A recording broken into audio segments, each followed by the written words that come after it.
Good evening. As always, it's a privilege to be here. You know, I just want to say, I didn't think about it this morning until someone mentioned it to me. So I just want to be clear that this morning when I was talking about that they will mount up wings like eagles, that was not subliminal messaging that Philadelphia is going to win tonight, okay? Just putting it out there. I mean, I know they're both 16-3, but the Chiefs are going to take it. That's just me. Really, the encouragement for this evening, for this week, is just a matter of putting God first. I think that's a message that we need to hear. We need to hear it repeatedly. Because it's so easy for us to get sidetracked by the things of this world and to forget what's truly important. Especially on days like today. I know many congregations of the Lord's people that have actually canceled services to ensure that people are home for kickoff time in 24 minutes. So I'll speed it along here, okay? We got travel time to deal with. So I was just thinking about Matthew 6 and verse 33, where there Jesus says, "But seek first his kingdom and his righteousness, and all of these things will be added to you." And so it's clear from Jesus that we should prioritize God above all else. And when we put God first, we're going to have peace and joy even during difficult circumstances, if we're truly putting him first. This verse being part of the Sermon on the Mount, one of Jesus' most famous speeches. But in this sermon, he's teaching people about the kingdom of God and what it means to follow him and what sacrifice looks like and how they're to consider their position in God and how they're to treat their neighbors and love their neighbors. But he's teaching them all of these things and what it truly means to follow him. And he tells them that they need to focus on God above all else. And when they do, that they'll receive all the blessings that God has for them. Not necessarily a fancy car, a big house, or a raise or anything like that, but what God has planned. You know, the Bible says with food and clothing, we should learn to be content. You know, just think about it. Imagine that you're driving a car. You want to reach your destination. You're going on a trip. You know the route that you have to take. And there's a lot of distractions along the way. There's other cars. There's billboards. There's you on your phone. There's a lady driving next to you still putting on her lipstick, things like that. And if you keep your eye on the destination, then you're going to make it there. You're going to reach it safely, and you'll make it on time. But if you get distracted by everything around you, that's when you're going to end up in the wrong direction, or you'll never reach your destination. I mean, how many times have you been driving down the road and someone hasn't been paying attention, and there's an accident, and the next thing you know, it slows down every lane of traffic. Not because that's where the accident was, or even that they shut down that lane, but everybody else starts slowing down. The looky-loos, they've got to see what's going on and what's happened, So really, even by us becoming distracted, we can slow everyone else down on their own Christian walk. And so that's why as Christians, it's important for each one of us to take that personal responsibility in putting God first. That idea of that journey, it's the same for our spiritual journey. If we keep our focus on God, then we'll reach ultimately our destination, which is heaven, right? But if we get sidetracked by the things of this world, we're going to go in the wrong direction, and we may never even get there. But why is it important to put God first? Well, there's a lot of reasons, but just a couple that I want to share quickly. When we put God first, we experience his peace. The world, it can be chaotic and stressful, but when we have God, we have a source of stability that isn't found anywhere else. Things might be going our way, but there's always something that's going to come up and just, it's that.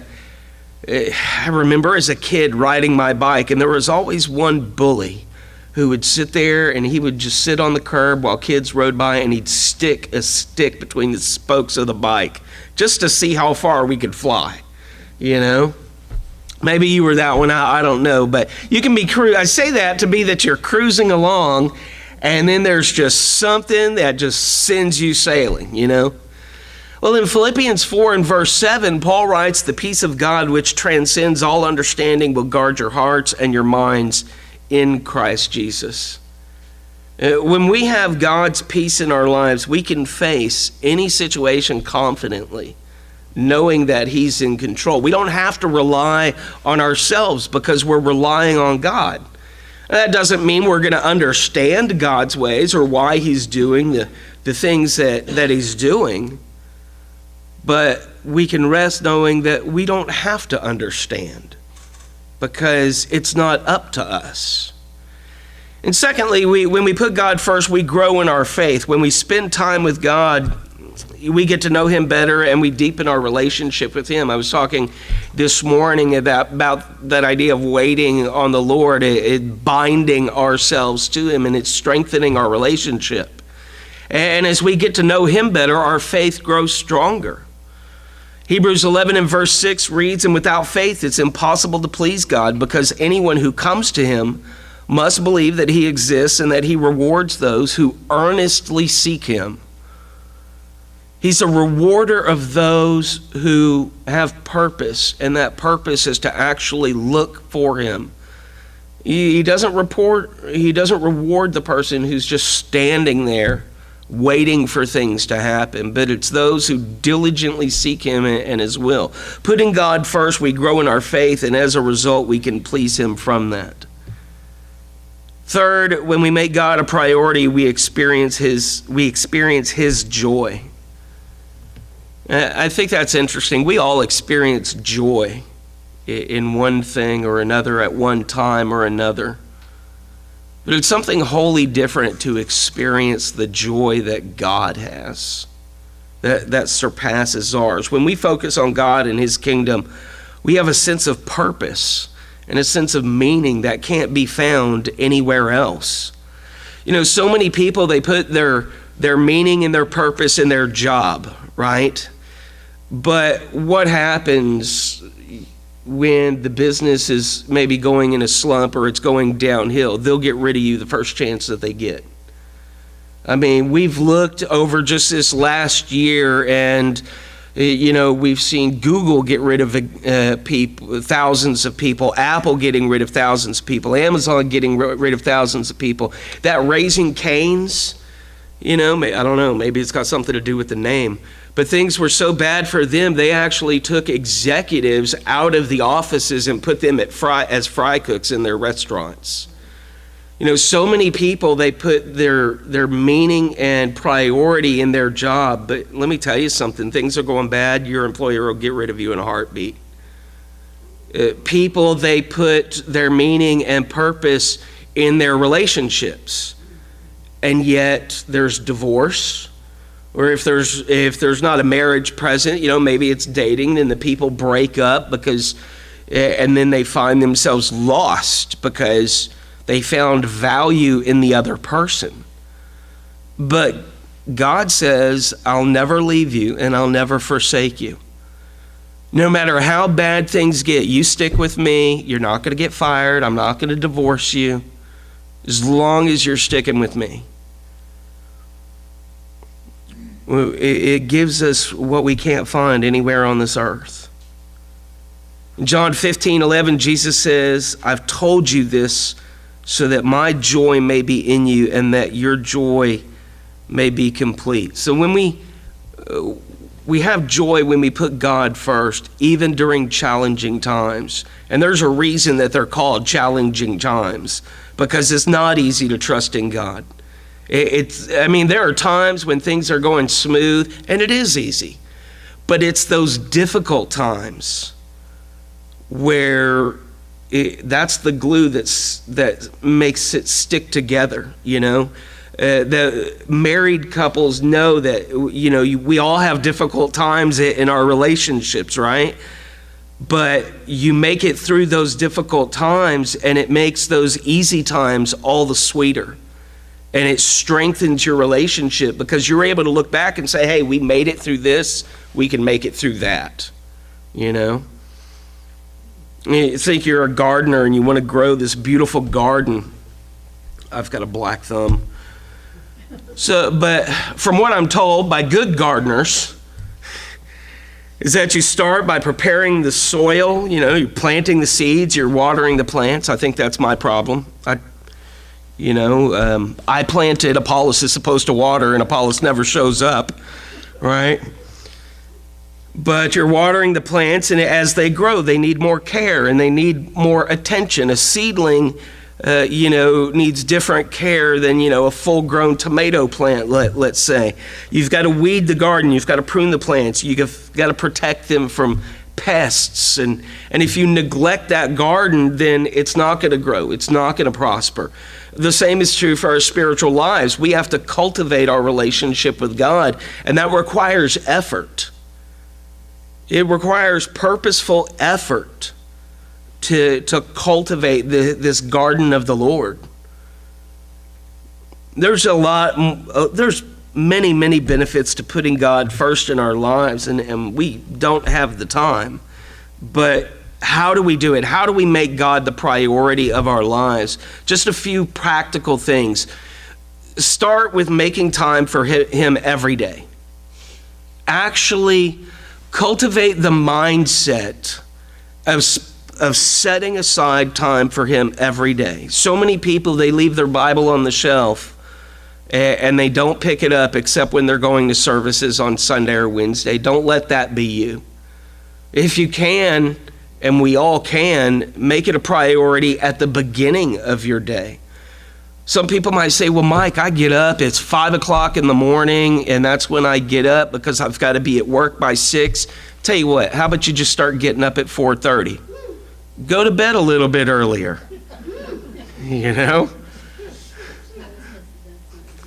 I'm not going to say anything. Maybe start going to bed a little bit earlier, though, so that you can get up, And you know what? Making time for God every day, that might be prayer, it might be reading the Bible, it might be worshiping at home. But setting aside time each day to focus on Him, to build and strengthen our relationship with Him is essential. And it's not just that. I mentioned this morning that how sermons could be summed up, across time, but it's more than just reading the Bible. It's more than just prayer. It's also about making choices that honor God, even if they're not the most convenient or the most comfortable. When you make a decision, and just evaluate your own life. When you've made a decision, how many times out of 10, the last 10 decisions, have you actually thought, does this honor God? Is this decision that I'm about to make, have I prayed about it? And I'm not talking, obviously, about silly things, about whether you go to Wendy's or Burger King. We all know Burger King's better, but those meaningful decisions, how many times out of the last 10 have you thought, does this honor God?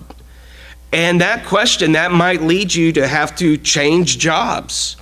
It might lead you, we don't have the teenagers here. Otherwise, I'd say it might cause you to end up dating someone else, or leaving that relationship or what have you.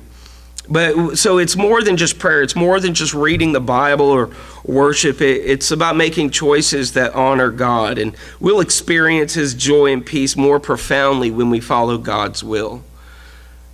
I can't think of many decisions that require an immediate answer. It also means being a good steward of His resources. When we think of being a good steward of His resources, a lot of the times we're thinking about money. We're thinking about the giving that we do. But it's not just that. Yeah, He's given us the resources, and we're to use those to further His kingdom, but it also means our time. It means our talents. How many times have you known someone, or maybe it's been you, who they can sit through a 3-hour movie, but they can't read their Bible for 15 minutes a day, So it's more than just money and using our resources. And when we do that, we show that we trust God and we believe that He's going to take care of us. Putting God first every day, it's not always easy, but it is essential to our spiritual growth and our well-being. And we need to make time for Him. We need to make choices that honor Him. We need to be good stewards of His resources. We need to be intentional about putting Him first, not just flippantly or doing it haphazard, but we need to be intentional about it. And again, when we do that, we're going to experience His peace, His joy, and be better equipped to handle the challenges that come our way. I remember I was talking to a friend, fellow preacher, and he had a woman come into his office. They had been, their family had been members of the congregation for long before he was there. We're talking 20 or 30 years. And she came into his office one day and she said, I'm having problems with my teenage daughter. She's 15. She's causing a bunch of problems. She's argumentative. She back talks. She grew up saying yes sir, yes ma'am, and now she's just completely lost it. She's hanging out with the wrong crowd and everything. I need you to sit down and talk to her. And the preacher, he asked, well, what are you doing at home? And she said, well, we come to services on Sunday. We bring them to class. We come on Wednesday nights, and we're here for the extra things that are going on. He said, no, what are you doing at home?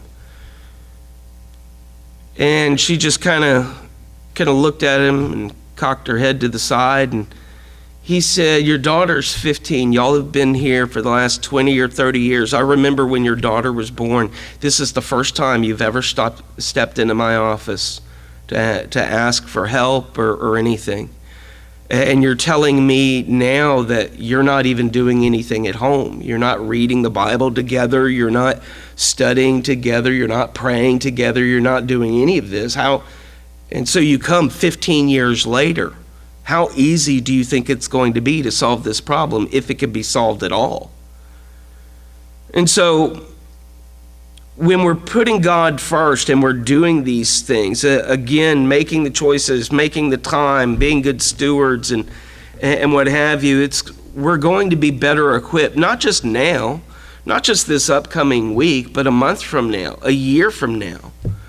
So as we go through this week, let's renew our commitment. You have couples all the time when they renew their wedding vows, right?